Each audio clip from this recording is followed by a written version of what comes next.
stations. Interesting.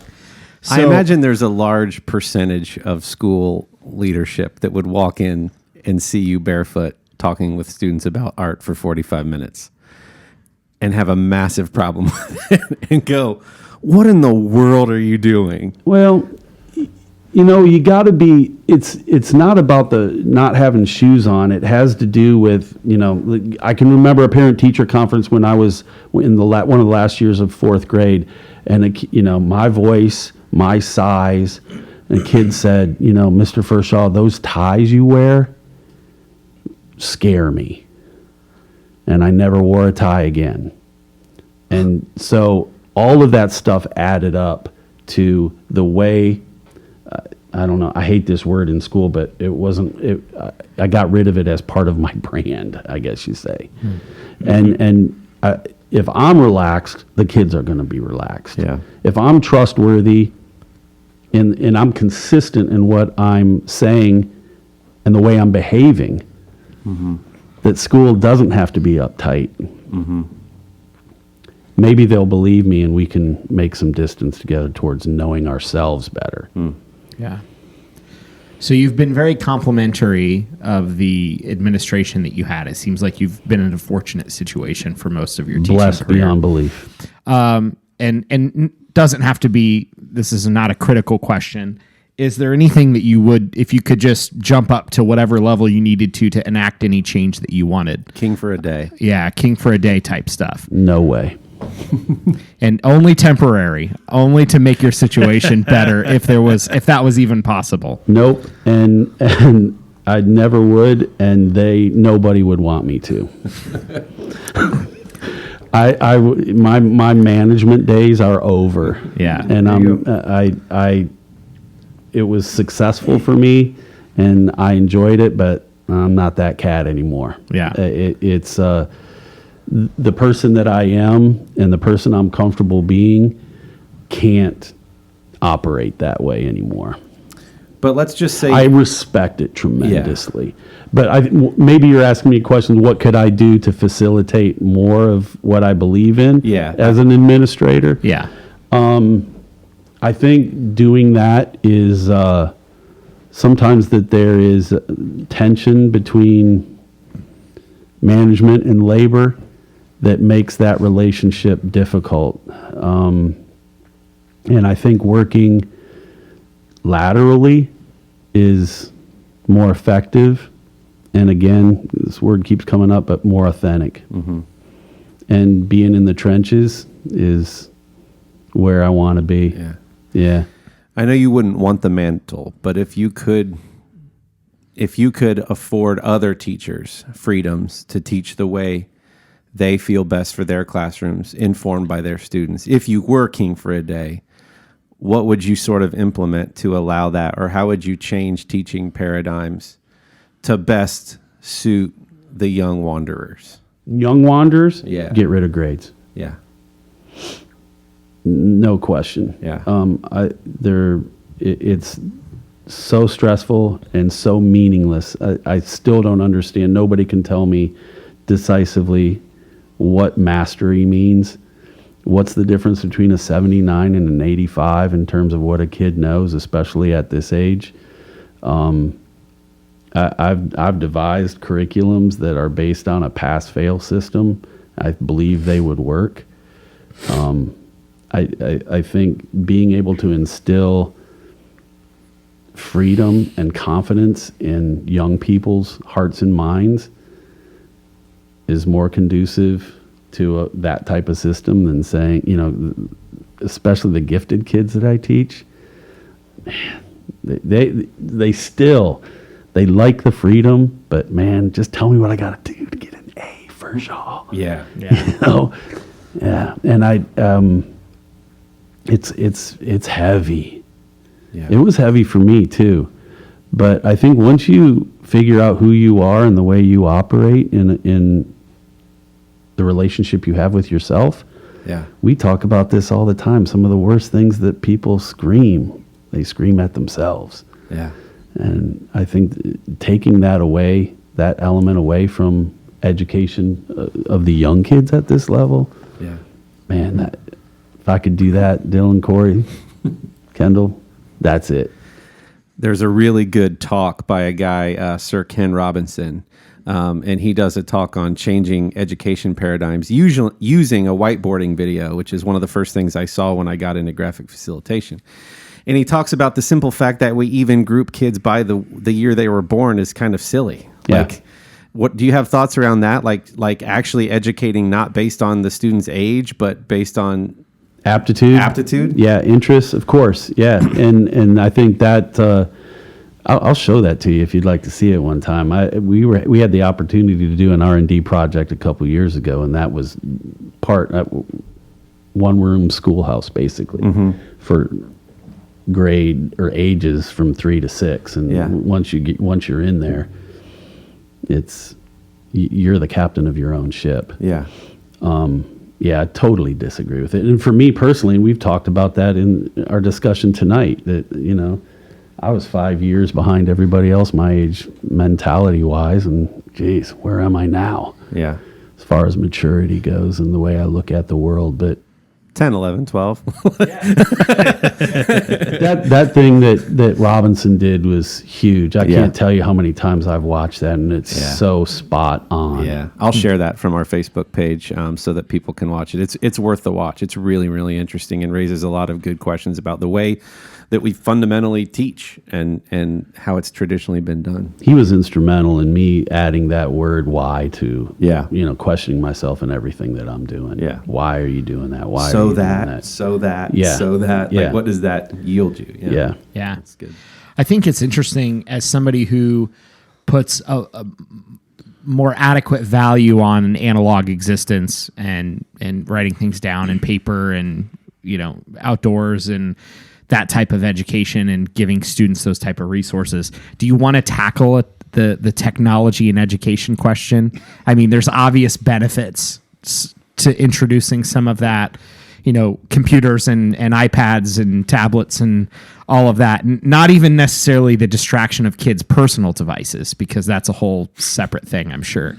But do you want to tackle any of that? Do you have thoughts, comments, things I you want to do. share? And I think, we have to, there's a mantra at our school that if we want the behavior, we have to teach it. Mm-hmm. And showing the results of, and what can blossom from efficient and effective search methods is huge. And it's not anything, we tell kids to study, but we never teach them how. We want kids to search and use these technological tools appropriately. We never teach them how. There's no curriculum for it. And so we need to take advantage of that opportunity. It's wonderful. I can tour the Uffizi Gallery from Sunbury, Ohio. Mm-hmm. And that's important. I use technology. I've been using my blog, my school blog, as a platform and a resource for kids since, close to 10 years now. Mm-hmm. And, kids can click on a tag and find everything I've ever taught or used as a resource in my class about informational writing for the last 10 years. So I'm going to need that, by the way. There's a catalog there. But, that's the thing, when we teach about typography and design conventions, and I've got that stuff on there. Kids can click on that stuff and it's boom, there you go. Yeah. But you're not going to convince me that some sort of writing program that I don't see the results of, I don't see what kids wrote, but it gives me all kinds of data based on what they did, that I'm going to get to know kids, that I'm going to get to know their writing style, and I'm going to get to know their voice by that data. Nope. Yeah. Nope. It should be an enabler, not the end result. Right? Like, allow it to enable getting to know them getting to know themselves, them getting to tour the gallery, right? But it shouldn't be It's no different than what you were talking about, the triangles in T-square versus CAD. The things that you were talking about earlier with your iPad are that's another way that I can do this. Yeah. You know, the information that's available to us, it's unbelievable because kids are, you know, man, what's this? I love it we use it every day for etymology. You know, it's so quick. Yeah. And there's so many different sources that you can use and cross-checking things. That's a blast. Yeah. And they really enjoy that sort of thing. You know, and then the deviations that we're talking about. A girl in my class the other day had her hair braided like a Botticelli painting. So then, who? What? Pull up that painting, show her the hair, you know, and then all of a sudden she's looking at all kinds of different hairstyles from Botticelli, you know, and now, oh man, I really like him. Here's one I found. That was a week ago, Julia. I know, but I really like that. Yeah. You know, and you're down the rabbit hole. Yeah. Yeah. Chris Payne was one of my professors at CCAD, and he did the illustrations for Reader's Digest, and he's a famous caricature artist. There's now documentaries about him, Chris Payne, an American illustrator or caricaturist, I forget, but he would talk about the guys that he saw coming up and the artists that he saw and the history of illustration, but through his eyes, and the guys that inspired him. And I saw Gary Kelly do this, and I saw these guys do this, and Rockwell, and the guy, J.C. Leyendecker, and the way that he used to draw. And you're just like hearing him, who was like a god to me, you know, if I could only ever get to his level. And he's like, he had those guys, right? And those guys had guys that they were all looking to for that appreciation and context and who inspired them. And it just reminded me of that when you said the rabbit trails and I used to love. So then now I'm getting turned on to J.C. Leyendecker, and I want the hardback coffee table book so I can flip through because, like, Rockwell was the guy that I saw, but like he had that job doing the Saturday Evening Post too, and so now I'm looking at his stuff and going, oh, I like the way he did angles and all these chisel-y sort of angular drawing techniques. And that shade and shadow with Leyendecker, though, man, there's no way you can beat it. Yeah, it's cool. But to go down that rabbit trail, and then who was Leyendecker inspired by? Like, who did he look at? Who was his inspiration? It's so cool, and that's that. Now we're wondering, now we're exploring, now we're learning, and you know, I don't know. It's cool. But that's not in any curriculum. Yeah. How do you quantify that? How do you grade that? But when you come back, kids are going to remember that that's what you taught them. Yeah. And that's soul work. Yeah. That sticks. Yeah. Now, at the end of episode 24, Corey asked if you had advice for parents, what would that advice look like? If you had advice for younger teachers, what would that look like at this point? Question everything. It's interestingly, history majors are taught the same thing. Yeah. Be skeptical of everything until you have multiple sources. Yeah, and beware. There's this weird thing that I've never experienced before I became a teacher, and there's this like weird mentality that like this is all there is, you know. And I'm one of the few people in our building that wasn't a teacher their whole life, and there are some people that's all they've done, and that things are so predestined or so structured that that's all there's gonna be. And that's unfortunate to me that, you know, if this doesn't work out, if this pressure or this process or this expectation is not what I like, why am I going to participate in this hamster wheel activity, you know? As soon as it's not going to work anymore, let me know. You know, because it may not pay as well, but man, there's more than that. Yeah. And I understand responsibility, I understand family and everything, but again, your enthusiasm can take you other places. Yeah. I don't know. The younger teachers, I think I respect them tremendously because this. I still don't think of myself as a veteran, but I am in the context of our district, and things have changed a lot since I've been here, and they change every year. Yeah, I see it's a much bigger discussion, but there's always that older generation saying, just find a good job, get in, do it forever, retire. And younger generation saying that doesn't exist anymore. Yeah. And we also grew up on, maybe naively, a lot more inspiring stories of, the Mr. Feeney and the great teachers and the great this or that and the people that we learned all these lessons from, right? That we were inspired to do these things only to show up to the grind and not enjoy it. Yeah.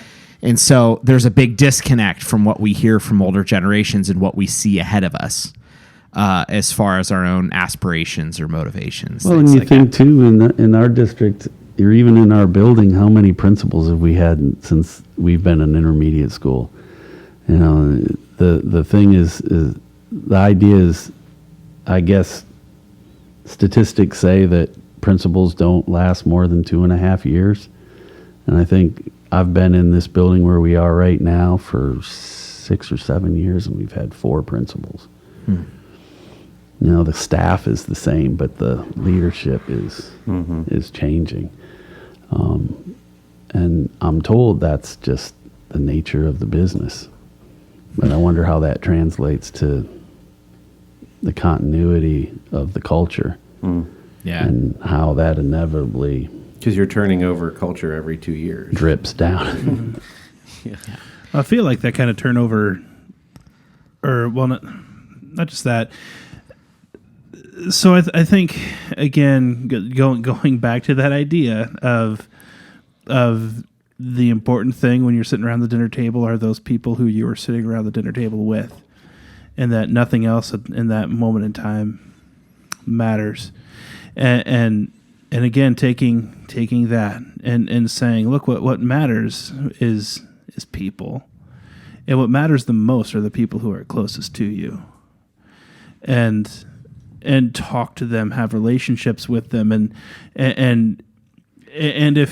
if you actually care about people, if you actually have a heart that desires to have connection with other people and have relationships with other people, instead of having the heart that it just wants to be isolated or wants otherworldly things, then I think that it doesn't matter. It doesn't matter what ambition you chase. That it doesn't matter if you get stuck in your job for the rest of your life. Like that becomes irrelevant. Like I would think that you could be a teacher for your entire life, and as mundane as that might sound to some people, like you just recognize there's other people in that building. Some of them are students, some of them are faculty, and just get to know them. You're still around people. Like whether you're a teacher or an artist or an electrical engineer or a plumber, you're going to be around people. Get to know those ones. Live life with those ones. Yeah. Develop relationships with those ones. And there might be people in that environment too that rely on you being there more than you ever would have imagined. Yep. Yeah. That's something that I talk about with kids in class all the time, that there are people in this classroom who are looking at you to see how you react, how you perform. You don't know them. You don't know that's happening. But I think, Kendall, that's an excellent point, that and that's humbling to me, again, with that confidence issue that I have, that I know because I'm an older, more seasoned teacher in that building, that there are people who are watching me behave.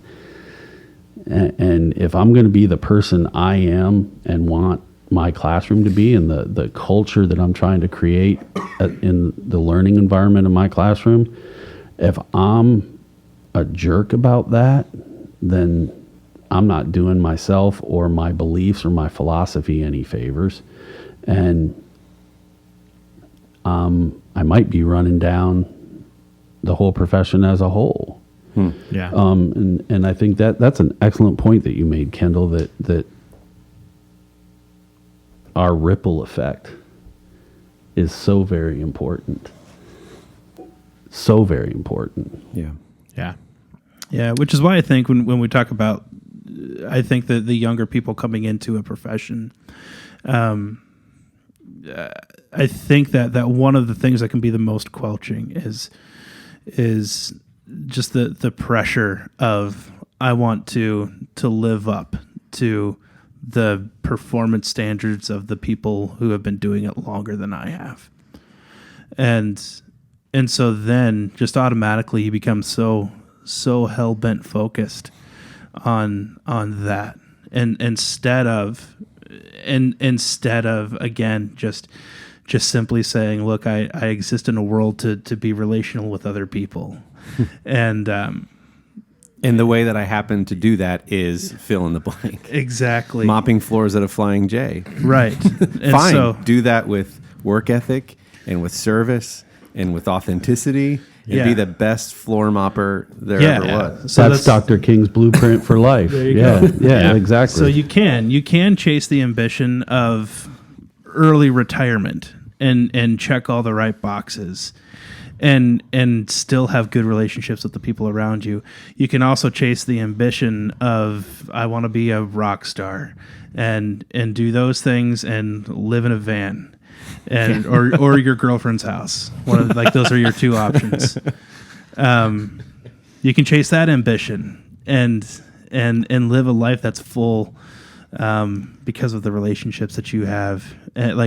Neither one of those things are wrong answers, because again, it's not about, were you a rock star? It's not about, did you retire early with a healthy 401k? It's about what did you do with the time that you had here? Yeah. And that's so. I don't know. Yeah. Because I feel like what we're talking about are fulfillment kinds of questions, and yeah, no, I think that whether you talk the structure fundamental road, or you talk sort of like the more like liberated road, if you will, I think both of those roads can miss the exact same point. Yep. That's well said. And I think, like all things, technology has its own dark underbelly. The hard part is that sometimes, that's the gray part in between the light and the dark. And technology is so accessible. Everyone's taking this, the best approach is this data-driven approach to, let's take a look at all the analytics of everything that we do and maximize and be hyper efficient and all of those things. The problem is we quit putting people first. It should be people first with data and analytics to fill in the gaps in ways that we can be better. But people are still first. And so it's like there's context to something before you, and we don't have the context. We're just looking at what was supposed to be the tool for filling in the gaps. Right. And so that's part of the downside of technology being so accessible and available. And it's incredible how much it can do, but it shouldn't be overused. Mm-hmm. You can look up all the data for someone else's experience, and instead of like thinking critically about your own and what you have in front of you. And you would have been better off if you wouldn't have done the research in the Just first place. start with critical thinking. Yeah. I think you got to be so very careful with the way and the amount it's used when we're talking about kids that I deal with every day. That it almost gets to that Himmler world type thing, like experimenting. Yeah. And I'm no, I don't want to go there. And I would rather not have it at all than use it and go, wow, if this little bit told us this, what if we kept doing this? And, the whole idea of progress monitoring and, I want to develop a love for learning in these kids. I don't want a progress monitor. Yeah. That they're 12. I got a Post-it note on my computer that says they're 12. There you go. And it's a reminder to me every day of what I'm doing and how I need to be very, very careful with the way that I do it. Yeah. I think everyone needs the same Post-it in front of them when they're bashing college football players. These guys are 18, 19, 20, 21 years old. Yeah. You're mad at a 16-year-old for changing his mind on which football team he wants to play for. Yeah. Right. It's okay. He's 16. Yeah. It's going to be fine. Everything is hyper. Yeah, I agree. Well, Rob, dude, thank you. This Thank has you. been such rich and fun conversation. I appreciate the opportunity. It's been fun spending this time with you guys. I feel like, honestly, I was not expecting to feel the way I do right now. Like, my head is spinning. There's so much I want to say, and I'm fighting with myself to blurt it out in a way that seems coherent. But Well, you're welcome back anytime. oh man, I'd love it. This is a lot of fun. If you want to talk food or whatever, anything, this is a lot of fun. Well, I wanna have a coffee or beer with you. I want to hang out with you. I don't have a kid in one of your classes right now, but I want to come into your classroom. You're welcome. This guys, is anytime. This has really been really fun, inspiring.